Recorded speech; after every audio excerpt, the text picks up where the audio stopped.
Frontiers Radio. You're listening to Frontiers Radio, a podcast for psychotherapists who value deep learning and individualized development. On the show, you acquire cutting-edge knowledge that pushes beyond the edge of your development.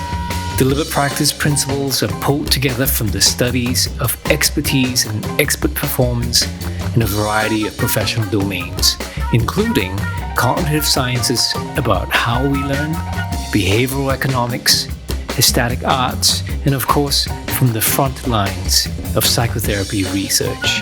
It's my job to help you stay at the bleeding edge so that your clients reap the benefits as you become a deep learner. Welcome to Frontiers Radio. Today we're going to talk about this topic, the inevitable in psychotherapy, the 9 forces that will shape our future. And this is a talk that I sometimes give in keynotes. And I'm going to share with you 9 things that we can predict of what's up ahead in our future. And the aim of this is really to future-proof psychotherapists in light of the growing demands for true accountability in demonstrating client outcomes and investing in professional development activities that actually translate to better outcomes. And this idea of the inevitable was borrowed from the founder and pioneer, one of the pioneers of the internet, which is somebody I really admire. His name is Kevin Kelly. He wrote a book of the same title called The Inevitable. And if you're interested in where technology is going, I would highly recommend for you to read that. But here's what Kevin Kelly says. The actual path of a raindrop as it goes down the valley is unpredictable, but the general direction is inevitable. And that's crucial to understand. What we're going to talk about these 9 forces in our field is not that it would be something that we're making a high prediction on, but the general direction of where things are going is likely to go that way. And Kevin Kelly gives some examples, like the telephone. The telephone was inevitable, but the iPhone was not. The internet was inevitable, but Twitter was not. So let's step into deep time. Let's step into a time where we can look back and see what are some of the signs of what's going to transpire into our future. In fact, a tribe in the Andes, when they were asked to point towards the future, most of us, when we point to the future, we point it right in front of us. But this tribe of people, when they asked this very same question, the future is behind them. They would point backwards. And the reason? The past is in front because the past is clear and known, whereas the future, things that we can't see are at the back, so they can't see that. So the first inevitable fact, we will be wrong. Let's take a look at the field of psychotherapy and the different schools of thought. The psychodynamic camp says your past is the problem. The third wave mindfulness therapist says mindlessness is the problem. The emotion-focused therapist says your unresolved feelings are the problem. In the early days, the Mental Research Institute, or MRI, at Palo Alto says the attempted solution is the problem. The solution-oriented practitioners would say there are exceptions to the problem. And the problem-solving camp, they would say there are solutions to the problem. Lastly, the narrative therapist would say the person is not the problem. The problem is the problem. But here's the problem. We will be wrong on some of these things, sometimes. Think about it more globally. Think about it from the world of parenting. Think about when you would parent a young child. You hold them close. You will nurture them. You be very tender. Try and do the very same thing when they grow up to become teenagers. They'll revolt. They'll push you away. Things evolve. Things change. And it's so important that we learn to be flexible in the way we change our minds. In fact, Danny Kahneman, he says that I love to change my mind. In fact, one of the only psychologists to win the Nobel Prize, Danny Kahneman, would say it's so important to change your mind on things. Tim Larry would say, you are only as young as you allow yourself to change your mind. Samuel Arbesman points out this fact in his book called The Half-Life of Facts. And what he means by half-life of facts is really the aggregated time for half of the facts that we know now to be overturned, to become wrong in the future. And that's important for us to kind of understand. I mean, let me just give you some general examples. Have you wondered why parenting advice differed from one generation to another? Or do you notice that there was once where meat was once good for you, then it became bad, then it became good for you again? Or at this point, I still don't know if really red wine is good for you, which the same goes for coffee. Because facts evolve and we gain new knowledge as we go.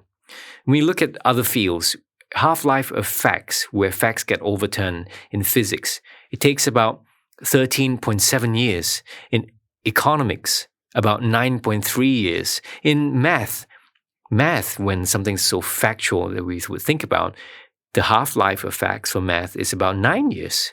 History, where things are meant to be set in stone, about 7 years. Religion, about 8.7 years. Now make a guess. In the field of psychology, what is the half-life of facts? How long do facts need to take before it gets overturned? And in psychology, it's about 7 years, 7.15 years, according to Samuel Arbesman. There's a theory called Pessimistic Metta Induction theory. It's quite a mouthful. Pessimistic Metta Induction theory. And this theory could be broken down into simply saying, 10 years from now, everything we know is now going to be wrong. Let's zoom in to our field and look at a couple of examples. In cognitive behavioral therapy, we used to think that by and large, how we thought affect the way we felt. So in CBT, much of the efforts is meant to change your core schematic beliefs based on your thought patterns and influencing the way you felt. But newer research is showing that the direction is not just thoughts to feelings. The way we felt influenced the way we thought as well. And I remember a long time ago, I met a psychologist and a researcher in this field of studying in CBT. Ross Menzies is his name, and he found that when we were doing exposures to help people with their fears, it wasn't due to what we typically thought as habituation, the habituation to the exposure of what a person would fear. In fact, the change was not due to the mechanism of habituation, of getting desensitized to it. It was actually due to the change of beliefs during those exposure. Another example, in EMDR, or eye movement desensitization reprocessing. There used to be a thought that it was due to the bilateral reprocessing or stimulation, which is the movement of the eye from left to right and left to right, or the tapping of the leg or across the shoulders. And of course, we know right now that that is wrong. A more plausible explanation now is due to the juxtaposition of what they call a dual attention sketchpad or processing. The dual attention is basically the attention of retrieving something that's painful in the past, a traumatic memory, and the attention of the present moment. And the present moment is anchored either due to the eye movement or the tapping or hearing of a binaural going left and right type of sound. That's one possible explanation, which maybe we might be wrong as well in the future. Number 2 of the inevitable in our field, and that is the inflation of diagnosis. Here, I highly recommend for you to read the ex-chairperson of the DSM-4, who's now against the DSM-5 movement, Dr. Alan J. Francis. He talks a lot about this and is a huge advocate about how we need to look at, or rather relook at the ways that we diagnose people. I recommend for you to read his book, Saving Normal. And here, this is important for us to take note why this has implications for us. In a study from Monash University in Australia, published in 2017 by Peter Norton and Daniel Paulus, they talked about this inflation. And when they looked at the diagnosis from as early as DSM-3 to ICD-10 and DSM-4 and DSM-5 now, they found that the inter-rater reliability has dropped significantly. So the likelihood of two clinicians applying the same criteria to assess the same person was poor for major depressive disorder and anxiety-related concerns. So although there was no set standards, experts generally agree that kappa coefficient that fall lower than 0.4 can be considered poor. And they have crossed this threshold since the DSM-5 that has dropped much lower to about a 0.3, or rather a 0.2 to 0.3 for both major depression and generalized anxiety disorders. And the same was found for a number of disorders, including schizophrenia, alcohol use disorder, oppositional defiant disorder, antisocial, obsessive personality disorders, and so on. And, on another note, if you're interested, watch this BBC documentary called How Mad Are You? And they bring up a very interesting example about false positives.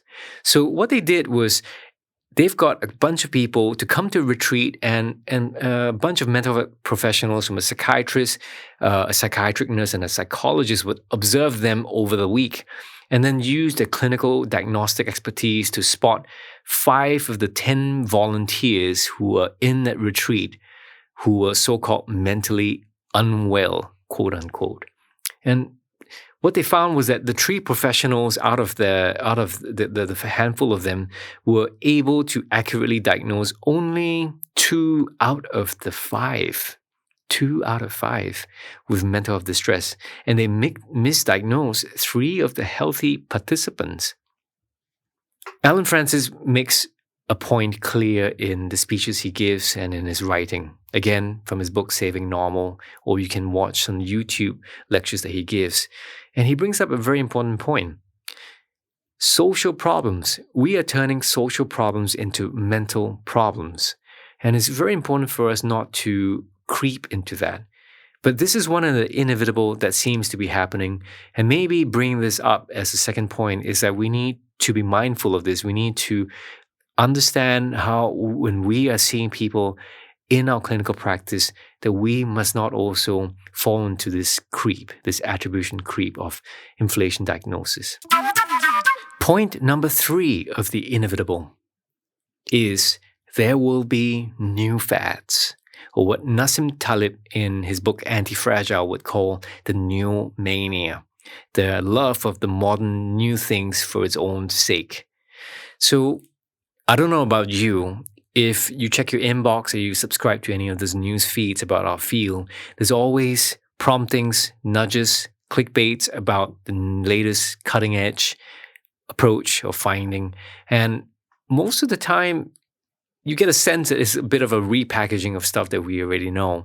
But you hear things that are being packaged in a different way or talked about a lot, such as trauma-informed or trauma-focused, or more and more stuff about mindfulness-based approaches. These things are well and good when applied, but we must not forget that there will be new fads, there will be new stuff that come, but our task, our endeavor, our process of learning must always focus not on just what is new, but also what's perennial. What are the timeless matters? What are the things that stand the test of time that accounts for therapeutic outcomes in the work that we do when we're helping people in distress?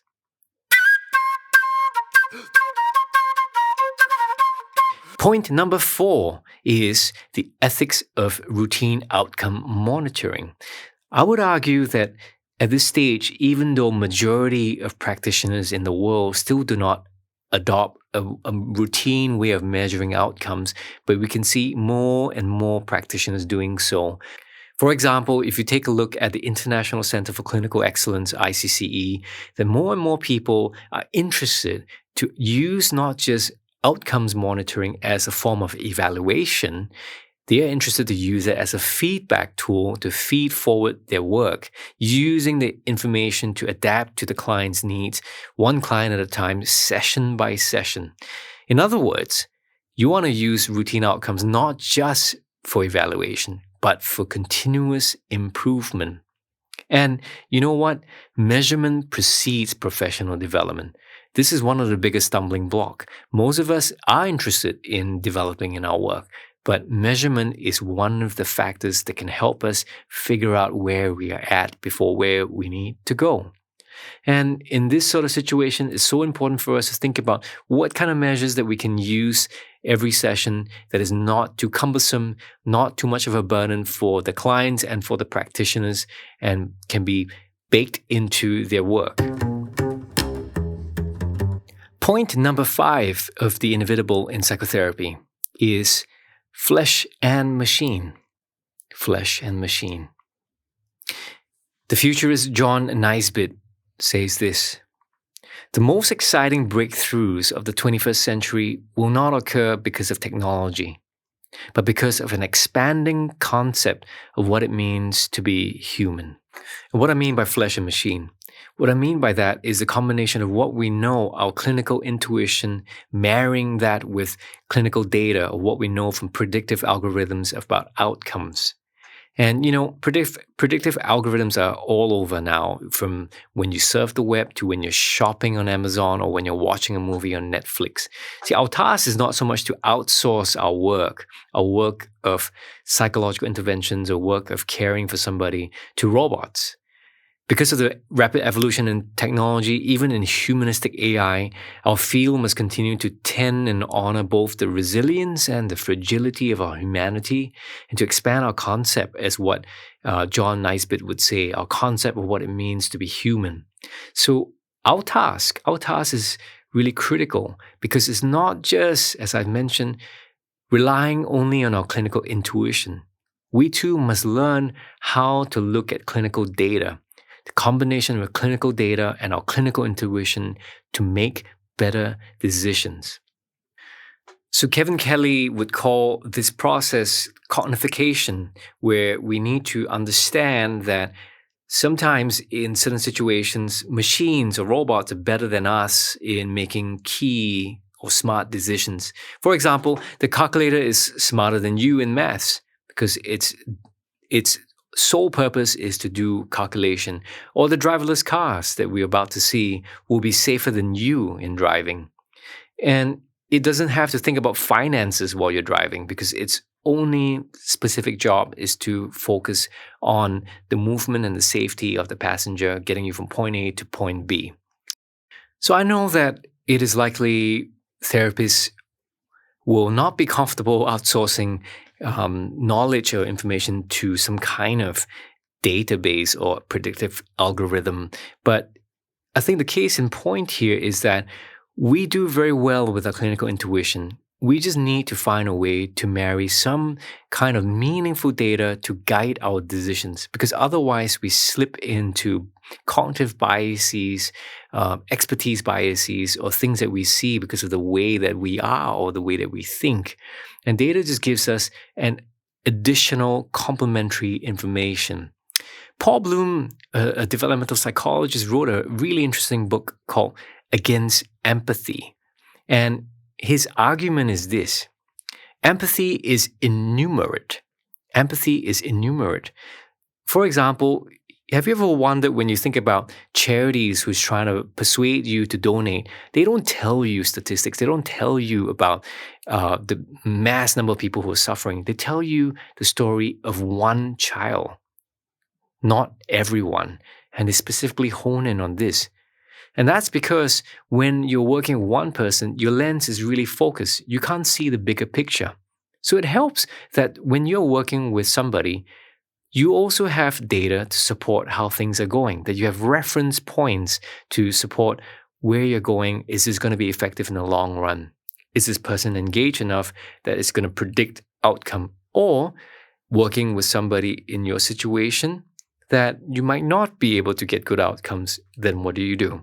So more on this podcast, that we're going to talk about how to use data to guide your work. But point number 6 of the inevitable is practice-based evidence. Contrast this with evidence-based practice. I don't know about you, but I get sick of this word when I work in a hospital or when people would ask me, are you doing evidence-based practice? Most people mean this when they ask about evidence-based practice or EBP. What they mean is, are you doing something that's been studied in research? But actually, evidence-based practice is not just about whether a particular approach has been studied. It is that coupled with your expertise, plus also marrying client preferences, their worldview, their belief system. And it's this combination of the existing research, clients' preferences, and your expertise that actually means evidence-based practice. Most people just mean empirically supported therapies. But the point I'm trying to make here is that we need to go beyond evidence-based practice. We also need practice-based evidence. Evidence where it's localized, evidence where it is native, evidence which speaks directly to the context that you're in. In this case, it means that we need to collect evidence as we go along. We need to build this data, not a big data, but we need to build small, long, specific data. And that's where the power of N equals to 1, where you can collect outcomes for one client at a time and build that up into all the clients that you see, and more so into an agency level, and using that information to guide decisions, to guide about evaluations of the service, as opposed to saying, hey, look, I'm doing this evidence-based practice called ABC, and that's why we should continue doing that. I mean, is that good enough? What if the result of that isn't as good, even though we can say or defer to the fact that we do evidence-based practice? I think what's important now, the inevitable in our field, is that we need to develop evidence-based practice, but also practice-based evidence. Point number 7 is accountability in professional development activities. Professional development activities must be personalized and this is crucial, it has to translate into actual client outcomes. Actual client outcomes.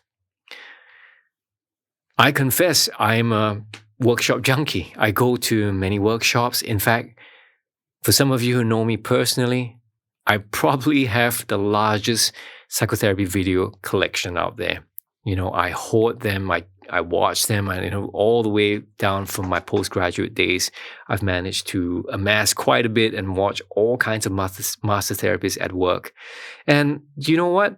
I'm not sure if that had made me a better therapist, because so much of our professional development activities is personal. It's individualized. And trying to learn from others via mimicry may be important as a start, but we need to figure out the what before the how, figure out what I need to learn at this given point in my professional development before jumping into the how. Because our field is obsessed with the hows, and everybody's selling you the next best thing of what is important to learn. I remember a couple of years ago, somebody at a workshop, in the middle of the workshop where Scott Miller and I was running this lady raised her hands and she yells out, and we were talking about the importance of deliberate practice. And she yells out, she says, "I've no time for this."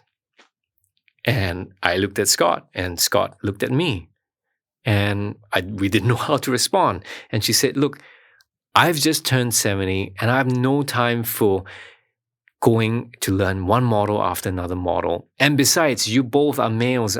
Females don't have time for this. We're busy with other commitments and other kind of personal chores that we need to do to take care of the family. Whereas you have time to do this thing called deliberate practice." And we were shocked. But here's the thing. The lady reached out and we ended up working together. And she said that what she meant was she has no time to pursue one model after the next, to the next, to the next. She wanted to get to the heart of this. And we began a very important work where she started to look at her professional development, at her learning edge, at her learning needs. and to coach for development, to coach for areas that she can bloom, areas that she can look at the cases and say, you know what, I'm doing good in this area, but I need to work on this because my data is suggesting that there are gaps in this area. And that was really interesting and edifying for me to be part of that, because when you realize that most of what we need to do is such an individual process, you realize we need to get to the heart of this. We need some accountability and not just attend workshops after workshops just to clock the numbers, just to be able to say, you know what, I've done this, tick. I've done that, tick. So here's why I think it's important for us to be truly accountable to ourselves in professional development activities. There are two pieces of evidence that are out right now that we need to pay attention to. And the first is from Simon Goldberg and colleagues. It was released in 2016, and I'll put a link to the show notes for this article. And the title of the paper was called, "Do Psychotherapists Improve with Time and Experience?" And it's one of the largest studies to date on the effects of experience on outcome. And it was based on 6,500 patients seen by 75 therapists following over 17 years. And here's what Goldberg and colleagues found, that practitioners, on average, their outcomes decline over time. And it is like saying that experience not only doesn't matter, but it is like a person with 20 years of experience is really having 1 year of experience repeated 19 more times. Not only outcomes doesn't improve, but it slightly deteriorates across time. And if we stop to think about this, that's really scary. The only thing that has increased is our confidence. That our confidence and our ability, our comfort in our own skin and the way that we work has inflated, but our outcomes has remained stagnant or even declined. Second piece of evidence comes from study done about clinical supervision. And this was done in 2015 with Tony Rosmanier and other colleagues. And they studied 175 therapists with 23 supervisors. And the therapists were seeing about 6,000 clients, and their outcomes was measured for 5 years for each session. And the results were mind-blowing, to say the least, that supervisors, our pedagogy of choice, explain less than 1% of the variance in outcomes, which means to say that even though we value clinical supervision so much, we experience and feel the benefit, we conflate that with the actual client improvement. It doesn't seem to translate. Which is why I think, going back to point 7 again, so important for us to think about how we invest our time, money, effort into professional development activities has to be closer towards improving our outcomes towards the people that we're serving, to help people that are in distress, people that we're investing all this effort to get better in. And this leads us to a related topic about deliberate practice. So by now, you have heard a lot about this being developed. And one area that I get concerned, especially in this professional development domain, is that deliberate practice becomes another model or approach of working. It's saying as if like this is one way that you have to do deliberate practice because it's going to impact your performance. The truth is, the task is so individualized that we need to figure out each of our what before the how. We need to figure out where is my growth edge that can lead me to the next phase of my developmental journey.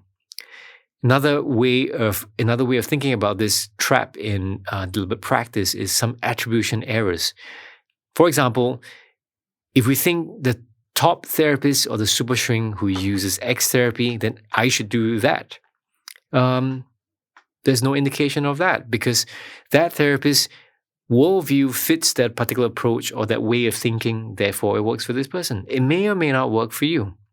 Or another attribution error, we think that if a top therapist is doing that kind of deliberate practice activity, whether is it using watching videos or mentalizing or looking at their own videos because they are finding that very helpful. These are just methods. We must not get lost in the methods. We must think about what are the principles. And the guiding principle of this point 7 is really to figure out your growth edge. Point number 8 of the inevitable in psychotherapy: a movement towards theoretical integration. It is really a question mark because it seems that there are people suggesting that we should integrate into a streamlined modality, a streamlined approach to psychotherapy. I don't know about in your part of the world for you listeners out there, but in Australia, there seems to be a dwindling of community psychologists. I'm only speaking of the field of psychology right now. A dwindling of forensic psychology, a dwindling of universities who are teaching that, and also a dwindling of counseling psychologists, which I'm endorsed in this area in Australia. And there seems to be a push for homogeneity, a singular approach to kind of line up everybody into this. What I would argue for is less of a movement towards theoretical integration or homogeneity, but I think what we need is to embrace heterogeneity, embrace differences, embrace different approaches, different ways of living, diverse views of what accounts for change and beliefs, really. And that's a reflection of the diversity of our culture, rather than trying to say, this is how we should do things. And this is one point that I foresee is going to be a push. Not that I entirely agree, but it seems like it would be happening, or rather is already happening. And related to this point 8 is also you find that there will be a decline of what I call the Michael Jordan effect, which is the decline of heroic figures or people like the Milton Ericksons or the Carl Whitaker or Aaron Beck or Salvador Minuchin of the like. But instead, I think that there will be a rise of therapy becoming less of an individual sport and more of a team sport. And what I mean by this whole vanishing of the master therapist idea is a rise of positive deviance. You start to see bright spots around the world. For example, in the Western Lapland, we have the team led by Jakob Sekila, who has shown brilliant research in the work of open dialogue. And they talk about its effectiveness with working with people with early onset psychosis, with minimal treatment, using pharmacological interventions. That is one example of positive deviance that you see. And it's not just of particular therapists, but a collective team that are working with people. And I would argue that this is important as well for us to think about therapy as less of an individual sport and more of a team sport. Because if you think about this, you and I go into our practice, we shut the door, even though we meet with people after people after people, it's pretty lonely. And we just end up doing things on our own.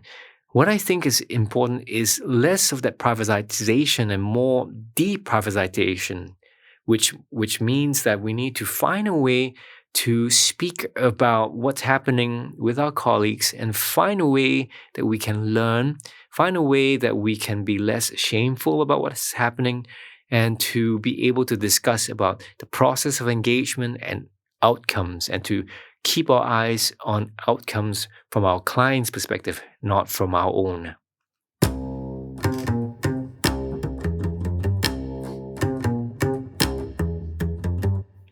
Finally, for the inevitable in psychotherapy, the last inevitable in psychotherapy, number 9, that's critical for us to take note of is you, the contribution of outcomes.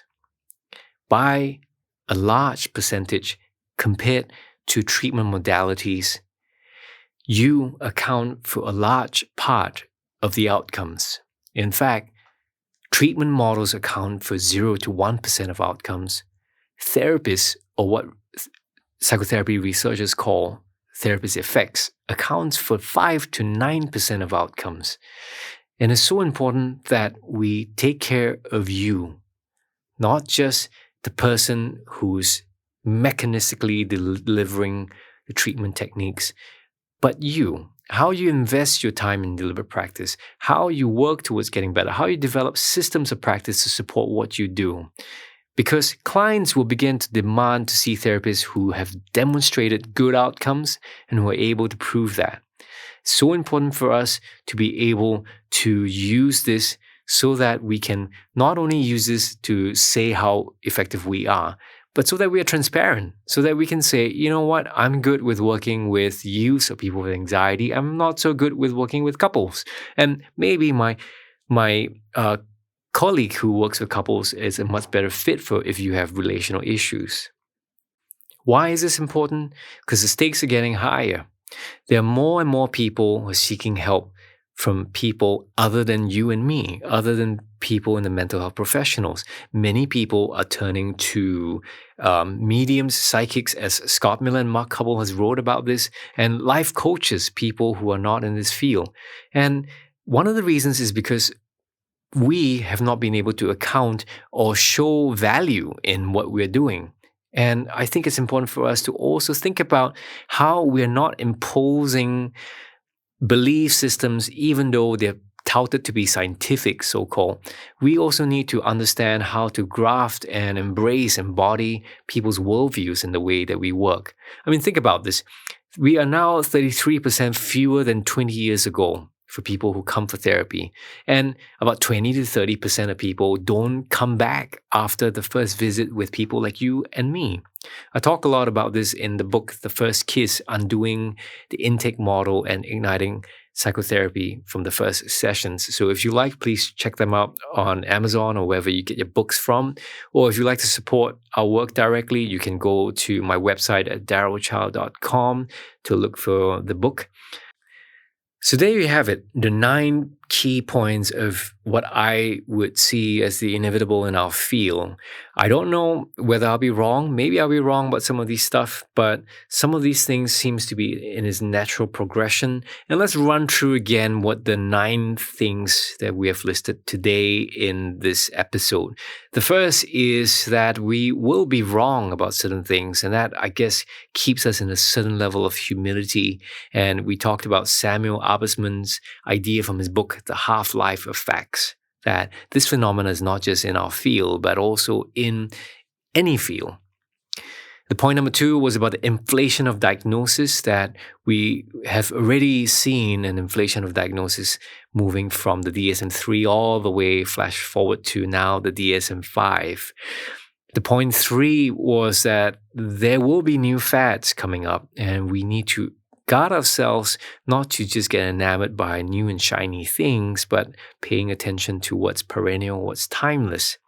Point 4 was about the ethics of routine outcome monitoring, to be able to say that, yes, we are using outcomes not just for evaluation, but for real-time improvement with one client at a time, one therapist at a time, one agency at a time. Point 5 is flesh and machine, where we figure out a way to use our best of our clinical intuition with clinical data, with knowledge that we can glean from data that we can't see just from one client at a time. And this is related to point 6, which is moving from an evidence-based practice to complement with practice-based evidence, where we develop our own evidence in real time and to evaluate that. Point number 7 was about accountability in professional development activities, which means that we have to get personal.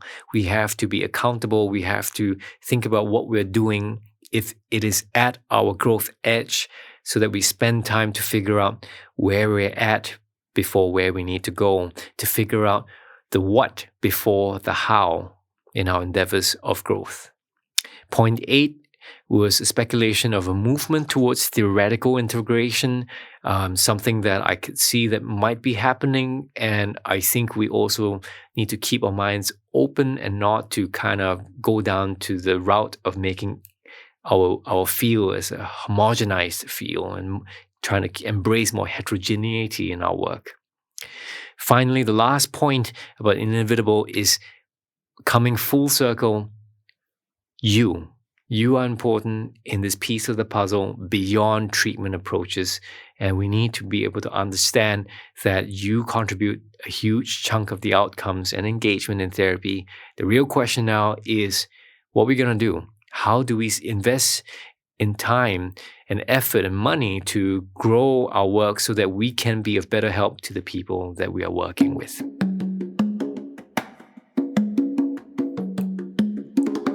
Laying out all these 9 inevitable factors in psychotherapy leads us to just a handful of things that I would love for you to think about as a call to action. The first is, I hope we can make psychotherapy the first line of treatment.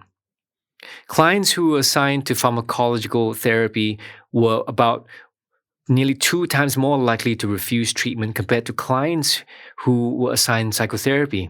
And across studies, clients who were assigned to pharmacotherapy were 1.2 times more likely to drop out compared with clients who were assigned to psychotherapy.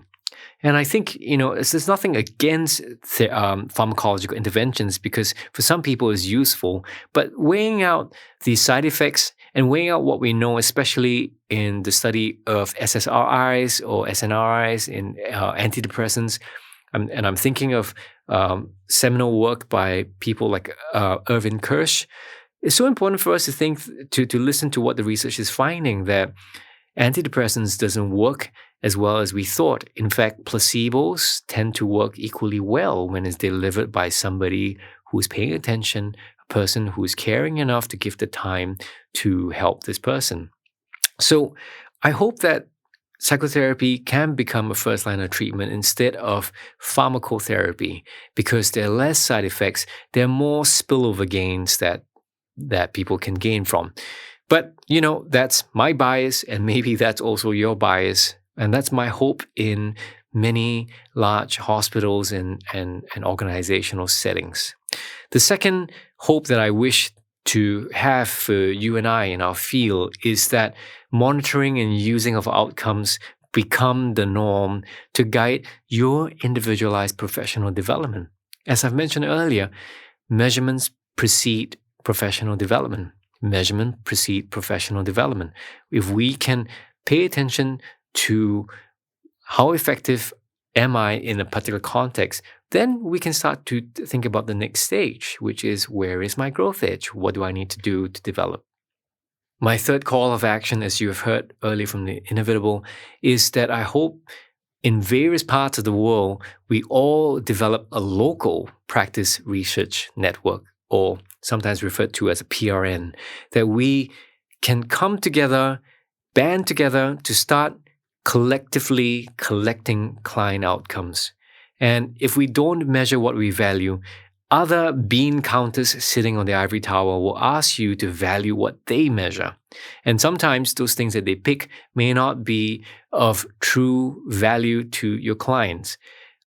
I hope that we use this data, this kind of localized data, to cognify, to borrow Kevin Kelly's words, to inform us about what is helping the people that we're serving, for the people like them and the people who are likely to come to your service, and use that to inform and to develop, enhance, and create all this kind of positive outcomes that we might see that is native.